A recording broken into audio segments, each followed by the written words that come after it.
Ekonomie je plnohodnotná věda, která využívá vědeckou metodu. Ekonomii nelze rozdělit na pravici a levici, ale pouze na hlavní a vedlejší proudy. Hlavní proud je zastupován univerzitami, kdežto vedlejší proudy jsou třeba marxisté nebo rakouská škola. Debata o tom, co je vlastně věda, se vede už celá staletí. Důvod, proč se to ještě neuzavřelo, je ten, že je vlastně těžké najít rozdělovací čáru mezi vědou a nevědou.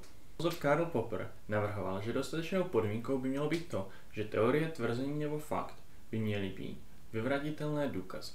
Nicméně, mnoho filozofů s tímhle nesouhlasí a tudíž debata pokračuje dál. A i přesto je jasné, že ekonomie využívá vědeckou metodu pro výzkum. Jeden z nepřímých důkazů je třeba to, že ekonomické články se často objevují v časopisech, jako jsou třeba Science. Ale úplně jednoduchý přímý důkaz je ten, že se stačí podívat do jakéhokoliv ekonomického článku a člověk zjistí, že výzkumníci se vlastně snaží sbírat fakta, data a na nich staví různé hypotézy.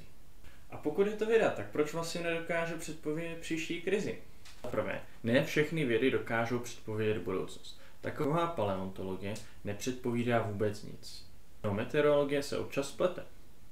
Za druhé, ekonomie není jenom o chování ekonomiky jako takové, ale je to o mnoha dalších věcech. To jsou třeba aukce, firmy nebo spotřebitelské chování.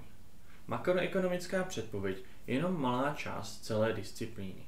V politice se často objevuje dělení na pravici a levici. Je to tak i v ekonomii? V minulosti tomu opravdu tak bylo. Všichni známe marxismus a leninismus, nebo třeba konflikt socialismu a kapitalismu.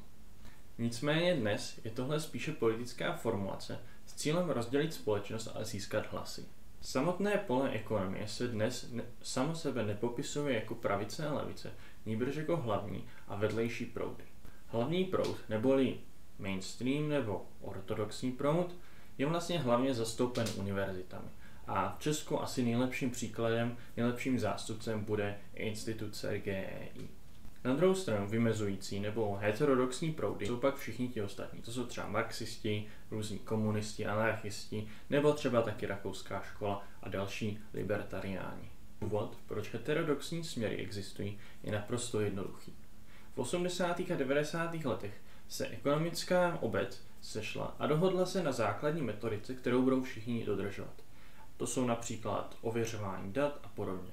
Ti, co se neshodli, jsou pak právě ti heterodoxní, jako třeba marxisti. Díky tomuhle souhlasu dnes drtivá většina ekonomů se shodne na velké většině problémů. Ty malé detaily, na kterých se neshodnou, jsou vlastně nějaké velice odborné akademické problémy, které unikají nám světelníkům. Tahle shoda je asi nejlépe vidět na průzkumech Chicagské univerzity. Odkaz najdete v popisku.